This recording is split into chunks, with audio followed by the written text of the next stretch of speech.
भोंदू अशोक खरातला तिसऱ्या गुन्ह्यात 7 दिवसांची न्यायालयीन कोठडी तर चौथ्या गुन्ह्यात खरातचा ताबा एसआयटीकडे आज पुन्हा न्यायालयामध्ये हजर केलं जाणार। प्रतिभा चाकणकरांची शिर्डी पोलिसांकडून 8 तास चौकशी। समता पतसंस्थेत माझ्या नावे बनावट खाती आणि सह्या, एकही रुपयाची उलाढाल केलेली नाही। 2 कोटींच्या गैरव्यवहाराच्या आरोपांनंतर चाकणकरांचा हा दावा। बँक खात्यांना खरात नॉमिनी असल्याची देखील माहिती।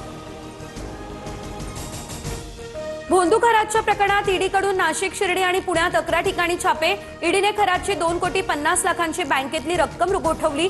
खरातच्या जवळपास 10 कोटींच्या मालमत्तेची ओळखही पटली।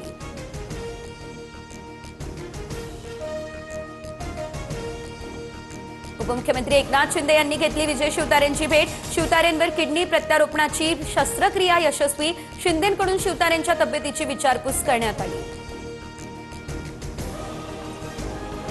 मुंबईमधल्या गोरेगावच्या नेस्को सेंटरमधील एका पार्टीत विषबाधेमुळे दोघांचा मृत्यू। वनलाई पोलिसांकडून पार्टी आयोजकांसह 5 जणांना अटक करण्यात आली। संबंधित पार्टीत ड्रग्जचं सेवन करण्यात आलं असल्याचा आरोप, तर ड्रिंक आणि खाद्यपदार्थांमुळे देखील अनेकांना त्रास झाला असल्याची माहिती। सोलापूरच्या चिकलठाण या ठिकाणी विनापरवाना पुतळ्याचा वाद मिटला। पोलीस कारवाईनंतर ग्रामस्थांच्या संमतीनं विनापरवाना बसवलेला शिवरायांचा पुतळा हटवण्यात आला।